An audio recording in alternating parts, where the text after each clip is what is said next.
أن محمدا عبده ورسوله اللهم صل وسلم وبارك على سيدنا محمد وعلى آله وأصحابه ولبيته وأزواجه وذريته وورثته والمهد خليفته وسلم أجمعين.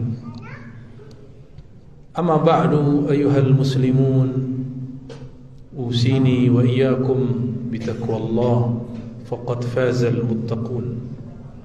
اتقوا الله حق تقاته ولا تموتن إلا وأنتم مسلمون. وقال تعالى فاتقوا الله ما استطعتم. وقال صلى الله عليه وسلم اتق الله حيثما كنت. Jemaah, saudara-saudaraku yang mencintai Allah, yang menjawab tuntunan Rasulullah SAW, marilah kita panjatkan rasa puji dan syukur kehadiratnya. Karena nikmat darinya kita dapat beriman kepadanya. Karena nikmat darinya kita dapat berislam taat kepadanya. Karena nikmat darinya kita dapat menikmati ihsan, nikmatnya bermunajat kepadanya. Maka kami mengajak semuanya dan diri kami tentunya, mari kita memperbaharui iman dan taqwa dengan memperbanyak kalimatut taqwa, kalimatut thayyibah, la ilaha illallah, yang disebut dalam hadis Imam Bukhari. Iman itu ada 70 lebih cabangnya. A'laha qawlu la ilaha illallah. Iman tertinggi adalah ketika orang mencapai hakikat la ilaha illallah. Maka jika ingin melihat orang yang tinggi imannya, menjulang ihsannya, tancapan kuat Islam ada dalam dirinya, lihatlah sehari-harinya menerjemahkan kalimat la ilaha illallah. Lisannya basah dengan la ilaha illallah. Ibadahnya fokus hanya kepada Allah, tapi dia tidak meninggalkan sisi duniawinya. Tidak lupa juga kita mengenal Allah, mengenal sholat Jumat, mengenal bersaudara, baik bersaudara seiman, bersaudara sesama manusia. Itu karena berkah ajaran sang baginda Sayyidina Muhammad sallallahu alaihi wasallam. Kalau bukanlah karena ajaran beliau, mungkin kita hari ini sudah berantem, kita sudah bertengkar, kita saling salah menyalahkan, bunuh-membunuh. Tapi karena berkah rahmat yang ada dalam ajaran beliau, maka disebutlah baginda Rasulullah SAW dengan sebutan yang Allah sendiri yang memberi. Langsung turun dari arasy-Nya, engkaulah rahmatan lil alamin, sang penebar kasih sayang tidak hanya kepada yang percaya kepada engkau hai Muhammad, tapi lil alamin, untuk semesta alam. Manusiakah dia, hewankah dia, tumbuhankah dia, alamkah dia? Maka sungguh aneh jika ada orang mengaku ikut sunnah Nabi Muhammad SAW, tetapi hobi bertengkar, hobi berselisih untuk masalah yang kecil. Sangat aneh orang-orang yang mengaku umat Nabi Muhammad SAW, tapi menebar kebencian kepada yang berbeda faham. Dalam satu kisah yang disebutkan oleh Imam Muslim dalam kitab Sahih Muslim, Sayyidina Muhammad SAW dengan istrinya tercinta Sayyidatuna Aisyah, kita biasa sebut Siti Aisyah radhiyallahu ta'ala anha, sedang berjalan. Jangan dikira Madinah itu sepi non muslim, ada non muslimnya, yaitu kaum Yahudi Bani Nadir dan kaum Yahudi Bani Quraizah. Bani Nadir ini kelompok yang lebih tua, tapi mereka sedikit ortodoks dan tidak banyak memegang peran ekonomi dan politik. Lain dengan Bani Quraizah, mereka ini ahli politik, ahli ekonomi. tapi juga sangat soleh dan taat di kalangan agama Yahudi. Maka Rasulullah SAW juga orang yang biasa hidup berdampingan dengan yang tidak beriman kepadanya. Bayangkan, kita lagi jalan, tiba-tiba ada orang meneriakkan kepada kita, "Hei, celaka kau, laknat bagimu." Kalau kita digituin orang, disapa seperti itu oleh orang lain, mungkin pedang sudah keluar, pisau sudah terbang, tembakan sudah kemudian melayang kepadanya. Tapi apa yang terjadi? Rasulullah lebih mulia dari kita. Iman kita mengikuti imannya. Agama kita bersumber dari dia. Tapi apakah beliau menundukkan cara begitu? Tidak. Ketika kaum Yahudi yang ekstrim saat itu mendoakan dan menghina Rasulullah SAW, membuli Rasulullah SAW dan mengatakan assalamu alaik, ini bukan kata-kata sembarang, ini kata-kata yang sangat-sangat menyakitkan. Kalau saya sebagai manusia biasa sangat tersinggung, tapi ternyata beliau bukan hanya manusia biasa. Huwal basharu la kal bashari. Begitu di dalam syair-syair dan tarikh, manaqib-manaqib, madaih-madaih nabawiyah yang kita simpulkan dari sirah-sirah kenabian. Dia adalah manusia, la kal bashar, tapi berlainan dengan manusia biasa. Akhlaknya di atas manusia biasa, sabarnya di atas manusia biasa, tidak tersinggungannya lebih dahsyat dari manusia biasa. Apa jawaban beliau? Kita sudah tahu semua riwayat ini, tapi kita kok pura-pura tidak tahu riwayat ini, pura-pura lupa dengan riwayat ini. Beliau hanya mengatakan alaikum, kamu kali itu, hanya menjawab seperti itu. Tapi Sayyidah Aisyah, bayangkan ini istri Rasulullah SAW, ini sisi normalnya. Jadi di situ Allah pertontonkan, ada manusia biasa Sayyidatuna Aisyah, ada yang luar biasa sang baginda. Apa kata Sayyidah Aisyah? Alaikumussalam wal la'nah. Justru kalianlah yang celaka, sial dan terlaknat.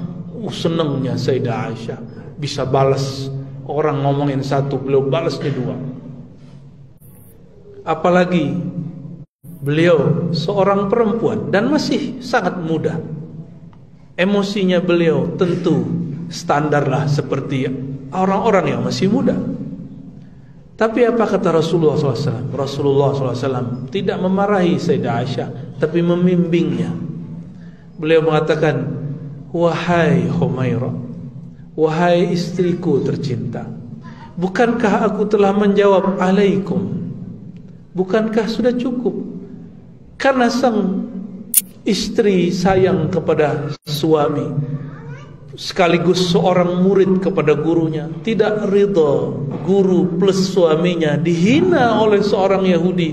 Beliau mengatakan, ya Rasulullah, engkau dihina, kenapa engkau hanya mengatakan wa'alaikum? Minimal wa'alaikumsalam atau assalamu alaikum. Tidak. Apa kata Rasulullah SAW? Cukup engkau mengatakan wa'alaikum. Kenapa? Di ujung hadis itu Rasulullah SAW memberikan kaidah besar hidup seorang yang mesti ia tiru di dalam hidupnya jika memang mengaku aku pengikut Nabi Muhammad SAW. Aku hidupkan sunnah Nabi Muhammad SAW.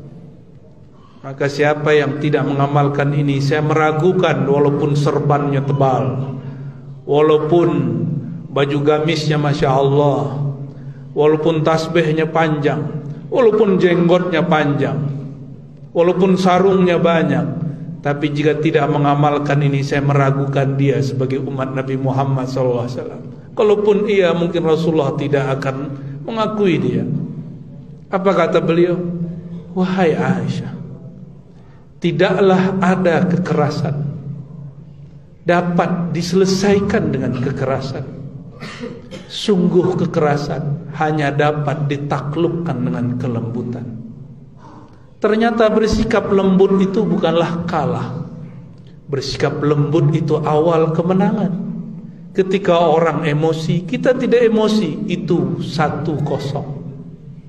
Mungkin bagi orang yang murka ini, Imam Ghazali menyebutkan bahwa marah itu berarti keinginan menghancurkan orang yang dimarahi, mempermalukan orang yang dimarahi. Itu makna ghadab. Tapi orang yang menang dari kemarahan, orang yang ketika ada orang emosi kepadanya, dia tersenyum, tidak emosi kepada orang tersebut. Inilah yang diajarkan sang baginda. Tapi aneh, kenapa yang mengaku umat beliau, hidupkan sunnah beliau, anti bid'ah, hidupkan sunnah, tapi malah kemudian jangankan kepada non-muslim, sesama muslim beda faham pun sudah tidak saling menyapa dengan baik. Di grup-grup sosial media pun sudah berkata kasar, cuma karena beda faham. Mananya sunnah Nabi Muhammad yang kalian ikuti? Apa begitu baginda Rasulullah SAW ajarkan? Tidak. Oleh karena itu, wasiat untuk diri saya pribadi dan kita semua yang hadir pada siang ini, di Jumat yang penuh berkah ini, yang mana alam semesta dimulai diciptakan pada hari ini. Mari hidupkan kembali rahmatnya baginda Rasulullah SAW dalam diri kita, di rumah kita, di gang, di RT kita, nanti lama-lama di masjid, di kampung, bahkan di negara ini. Itulah cara mengislamkan negeri. Itulah cara Rasulullah SAW mengislamkan Madinah. Ketika beliau hendak umrah tahun ke-6 Hijriah, sudah hampir sampai di kota Mekah. Namanya negeri Hudaybiyah, karena ada bukit Hudaybiyah. Ternyata dihadang kafir Quraisy, dilarang masuk, bahkan namanya dihina. Muhammad Rasulullah dihapus, ditulis Muhammad bin Abdullah. Rasulullah mengalah, Sayyidina Umar mengamuk, Sayyidina Abu Bakar menenangkan. Tapi Rasulullah SAW tidak sibuk ngurusin orang-orang kafir Quraisy saat itu, tapi lebih sibuk mempertahankan tenangnya umat Islam. Ternyata di antara umat Islam seperti Sayyidina Umar berpikir, kalau kita benar mesti kita mengalahkan orang-orang yang tidak beriman. Tapi dalam pemahaman Rasulullah SAW, benar tidak mesti berkelahi dan menang. Benar itu menunjukkan kasih sayang. Orang menzalim, kita kemudian menahan kezalimannya. Tapi tunggu, orang-orang yang dizalimi doanya mustajab. Perjanjiannya 10 tahun, tapi setahun pun tidak sampai. Orang-orang kafir Quraisy telah melanggar janjinya. Rasulullah SAW pun kemudian masuk kota Mekah karena beliau sabar. Saudara jamaah Jumat yang dimuliakan Allah, itulah lebih kurang khutbah kita pada siang ini. Hidupkan sunnah paling inti beliau, membagi, menghidupkan rasa kasih sayang kepada orang yang berbeda faham, termasuk juga yang berbeda pemahaman agama ataupun mazhab. Semoga Allah merahmati kita semua, merahmati umat yang beriman, merahmati siapapun yang menirukan sunnah-sunnah beliau. Amin ya rabbal alamin. Nasallallahu yubarika lana fi qiraatina wa tilawatina, wa nasallallahu yataqabbala minna jami'a ibadatina, wa nasallallahu an yujiba da'awatina, wa nasallallahu an yashrah sudurana, wa nasallallahu an yufaqqihna wa yufaqqih ahlana wa dhurriyyatina, wa nasallallahu an yusrifa 'anna kulla sharrin kulla bala'in an baladina hadha wa an baladil muslimina 'amma, wa nasallallahu al-ghaffar al-ghafur ay yaghfir lana wa lil muslimina wal muslimat. Ayyuhal muslimun tubu ila Allah innahu kana tawwaban ghaffara.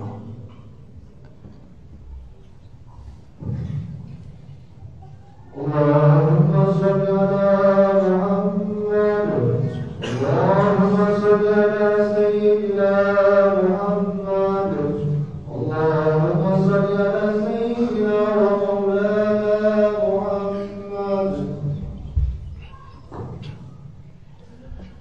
الحمد لله رب العالمين الذي أرسل حبيبه رحمة للعالمين. أشهد أن لا إله إلا الله وأشهد أن محمدا عبده ورسوله. اللهم فصل وسلم وبارك على هذا النبي الكريم نبينا محمد وعلى آله وأزواجه وذريته وأهل بيته وبارك وسلم. أما بعد أيها المسلمون، أنصحت نفسي وإياكم بتقوى الله فقد فاز المتقون. اتقوا الله حق تقاته ولا تموتن إلا وأنتم مسلمون. فاتقوا الله ما استطعتم واسمعوا وأطيعوا وأنفقوا خيرا لأنفسكم. إن الله ملائكته يصلون على النبي يا أيها الذين آمنوا صلوا عليه وسلموا تسليما. اللهم صل على سيدنا محمد وعلى آل سيدنا محمد كما صليت على سيدنا إبراهيم وعلى آل سيدنا إبراهيم وبارك على سيدنا محمد وعلى آل سيدنا محمد كما باركت على سيدنا إبراهيم وعلى آل سيدنا إبراهيم وترحم وتحنن على سيدنا محمد كما ترحمت وتحننت على سيدنا إبراهيم وعلى آل سيدنا إبراهيم في العالمين إنك حميد مجيد. اللهم اغفر للمؤمنين والمؤمنات والمسلمين والمسلمات الأحياء منهم والأموات وتابع بيننا وبينهم بالخيرات. رب اغفر وارحم وأنت خير الراحمين. اللهم يا غفار يا غفور يا ستار استر عوراتنا واغفر ذنوبنا وجملنا يا ربنا بالأخلاق الكريمة واختم حياتنا يا ربنا بحسن الخاتمة.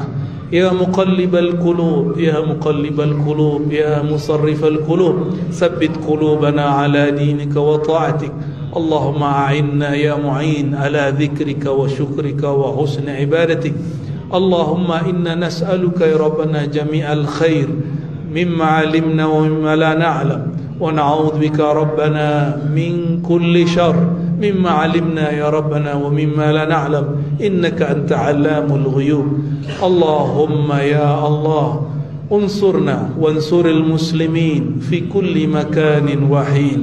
اللهم يا الله إنا نعوذ بك من كل فتنة المحيا والممات وفتنة القبر وفتنة النار. ونعوذ بك يا ربنا من فتنة الصدر ومن فتنة المال والنساء. ونعوذ بك يا ربنا من فتنة الدنيا. ربنا آتنا في الدنيا حسنة وفي الآخرة حسنة وقنا عذاب النار. والحمد لله رب العالمين. عباد الله، إن الله يأمركم بالعدل والإحسان وإيتاء ذي القربى وينهى عن الفحشاء والمنكر والبغي يعظكم لعلكم تذكرون. فاذكروا الله يذكركم واشكروه يشكركم ويزيكم جزيلا كثيرا. أقم الصلاة.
بسم الله الرحمن الرحيم الحمد لله رب العالمين الرحمن الرحيم مالك يوم الدين إياك نعبد وإياك نستعين اهدنا الصراط المستقيم صراط الذين أنعمت عليهم غير المغضوب عليهم ولا الضالين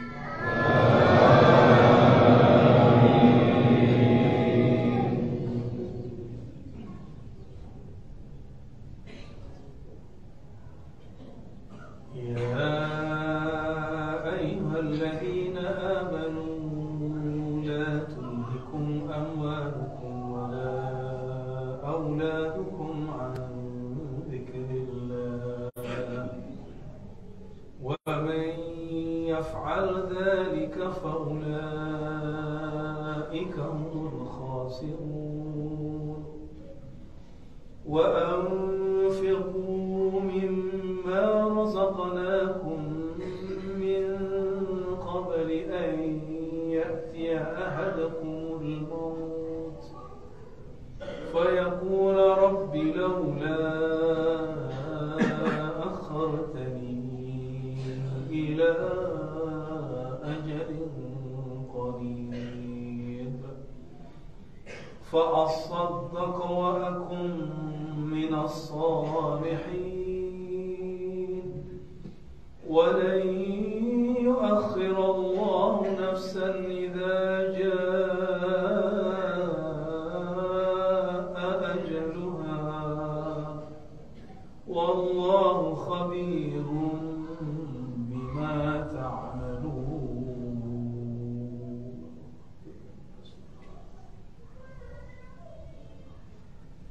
الله أكبر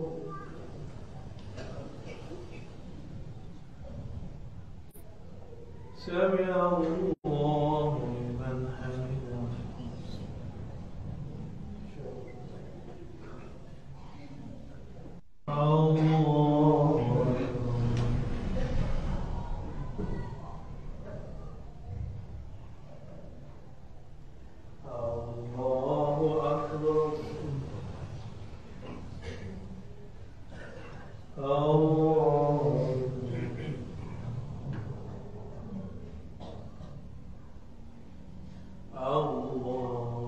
الله أكبر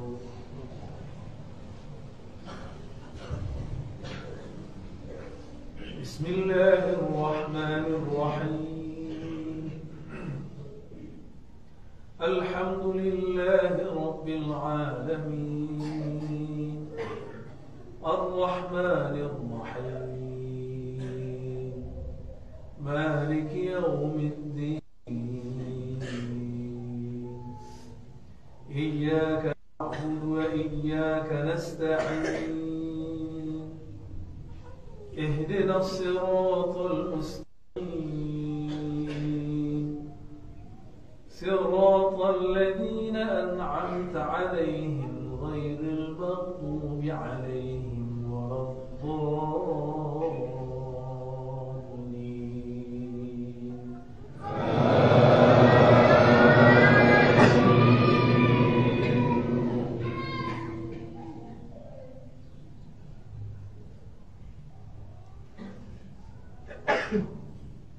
الله لا إله إلا هو وعلى الله فليتوكل المؤمنون يا أيها الذين آمنوا إن من أزواجكم وأولادكم عدوا لكم فاحذروهم وإن تعفوا وتصفحوا وتغفروا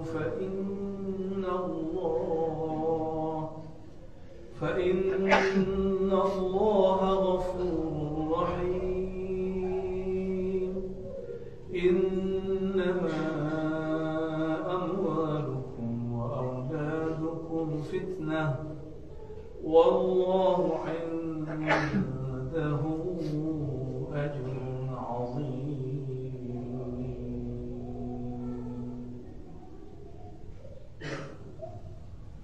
الله أكبر.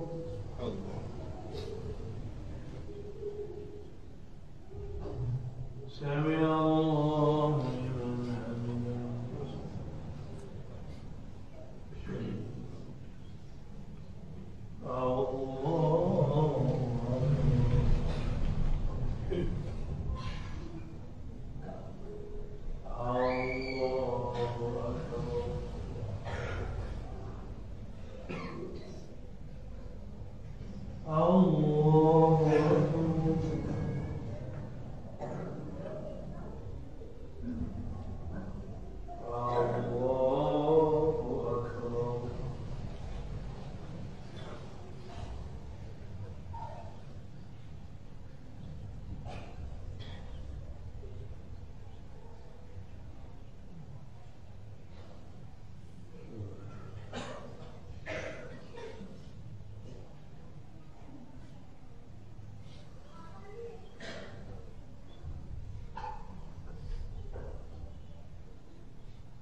السلام عليكم ورحمة الله. السلام عليكم ورحمة الله.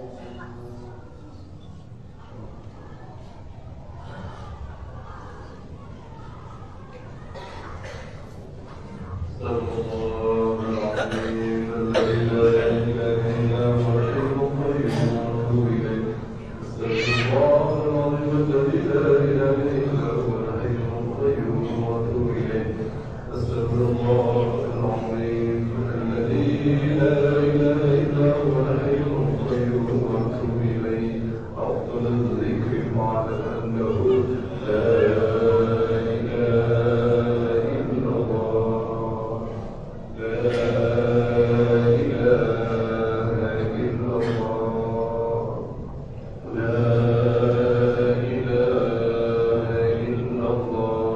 سيدنا محمد رسول الله صلى الله عليه وسلم.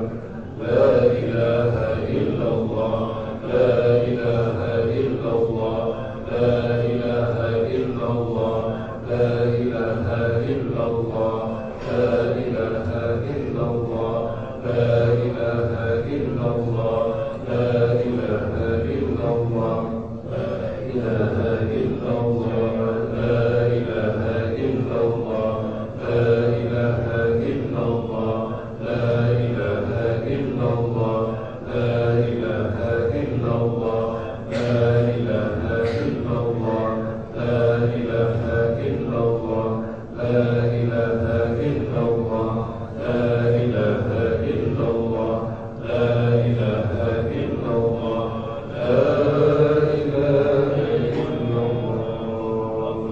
صلى الله عليه وسلم. كلمة أكرم علي يدي وعلي داود وعليك ربي شرف على الآمين. وبرحمة الله إكرامي تعالى إن الله وملائكته يصلون على النبي يا أيها الذين آمنوا صلوا عليه وسلموا تسليما. أعوذ بالله من الشيطان الرجيم. بسم الله الرحمن الرحيم. والصلاة والسلام على سيد الأولين سيد الآخرين نبينا الفاتح نبينا الخاتم نبينا محمد صلى الله عليه وسلم.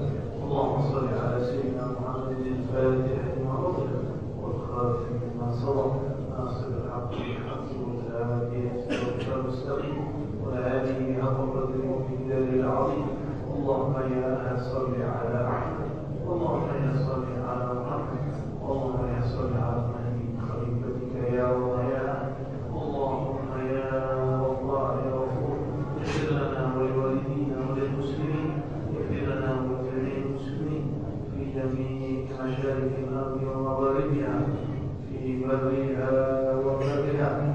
بحرها وبرها يا واسع المغفرة اللهم استر عوراتنا يا ربنا بسترك الجميل اللهم إنا نسألك الهدى والتقى اللهم إنا نسألك الهدى والتقى والعفو والغنى ونسألك يا ربنا يا شافي الشفاء من كل داء اللهم اجعلنا من المخلصين المخلصين اللهم اجعلنا من المخلصين المخلصين واجعلنا من عبادك العارفين الصالحين اللهم ارزقنا يا ربنا محبتك ومحبة حبيبك سيدنا محمد صلى الله عليه وسلم وارزقنا يا ربنا الاستقامة وارزقنا يا ربنا العمل الذي يبلغنا إلى حبك برحمتك يا أرحم الراحمين وربنا اختم لنا يا الله بحسن الخاتمة بحق سيدنا محمد نبي الرحمة واختم يا ربنا أهلنا وذريتنا يا ربنا كذلك بحسن الخاتمة بحق سيدنا محمد صلى الله عليه وسلم نبي الرحمة ربنا آتنا في الدنيا حسنة وفي الآخرة حسنة وقنا عذاب النار والحمد لله رب العالمين استجب دعوتنا بسر الفاتحة